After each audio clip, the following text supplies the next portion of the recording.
Trump threatens to order election reforms, bypassing Congress.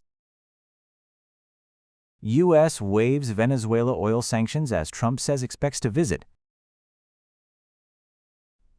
Modi inaugurates emergency landing facility on Assam highway near China border.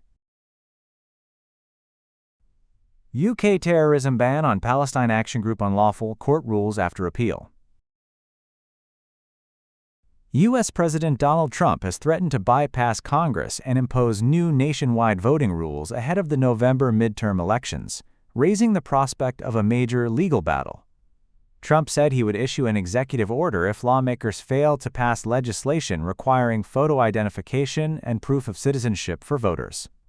Posting on Truth Social, Trump declared that voter ID will be in place for the midterms, arguing the reforms are needed to prevent fraud, a claim widely rejected by election experts. The Republican-backed Save America election reform bill has already cleared the House but is expected to stall in the Senate, where Republicans lack enough support to overcome Democratic opposition.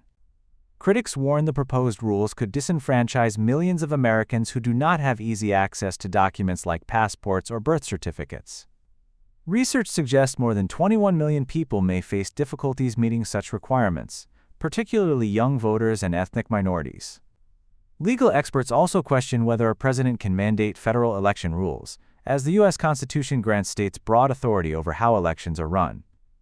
Any executive action would likely face court challenges and could ultimately be decided by the Supreme Court. The debate comes as Republicans risk losing their narrow congressional majority in the midterms, a shift that could allow Democrats to block Trump's agenda and potentially pursue impeachment efforts. Donald Trump said he plans to visit Venezuela and voiced approval of the country's interim leadership, signaling a major shift in U.S. policy as Washington moves to reopen Venezuela's oil sector. Trump confirmed the trip but said no date has been set. The announcement follows a visit to Caracas by Energy Secretary Chris Wright and a sweeping easing of U.S. sanctions. The U.S. Treasury granted licenses allowing major firms, including Chevron, BP, Eni, Repsol, and Shell, to operate oil and gas projects under specific conditions. Companies can conduct oil and gas operations and negotiate new investment contracts. Royalties and taxes must go into U.S. designated accounts, reflecting Washington's stated intention to oversee revenues for the benefit of Venezuela. Participation remains barred for firms linked to countries such as China, Iran, and Russia. The policy change comes after U.S. forces captured socialist leader Nicolas Maduro in January. Washington has since worked with interim leader Delcy Rodriguez, who has pushed legal reforms aimed at attracting foreign investment. Venezuela holds some of the world's largest oil reserves, but production, about 1.2 million barrels per day in 2025, is still far below levels from 2 decades ago. U.S. officials hope reopening the sector will boost energy supply, stabilize the country, and create economic opportunities. Oil companies have welcomed the move but caution that long-term investment depends on clear regulations after past government expropriations. Narendra Modi has inaugurated a new emergency landing facility, or ELF, on a highway in India's northeastern state of Assam, close to the border with China, marking a major boost to the country's strategic infrastructure. The 4.2-kilometer highway strip in Dibrugarh district has been converted into a runway capable of supporting both military and civilian aircraft. Modi landed at the site aboard a Lockheed C-130J Super Hercules, demonstrating the facility's operational readiness. It is the first highway-based landing facility in northeast India.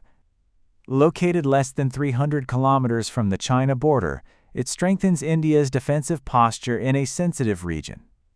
The runway can handle fighter jets up to 40 tons and transport aircraft up to 74 tons. Unlike fixed air bases that are easier targets during conflict, highway landing strips provide flexibility and operational surprise, allowing rapid troop deployment, logistic support, and disaster response. Modi also witnessed an aerial display featuring Dassault Rafale fighter jets, transport aircraft, helicopters, and special forces, underscoring the facility's role in enhancing military readiness. India is expanding its border preparedness with dual-use infrastructure that strengthens defense capability while improving emergency response across the Northeast.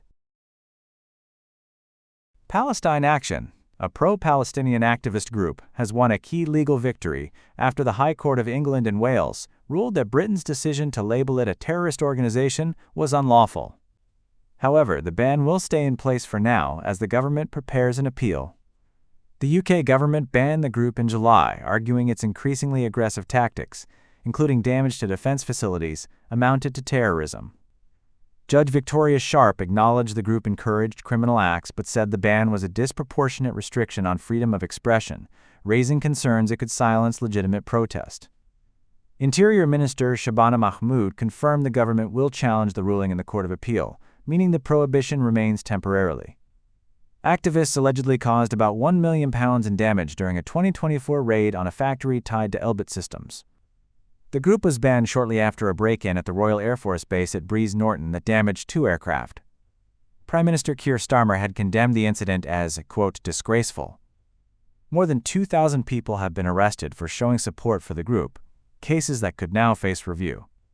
Civil rights advocates, including Amnesty International, argue the ban threatens protest rights, while authorities insist it targets support for the organization, not the broader Palestinian cause.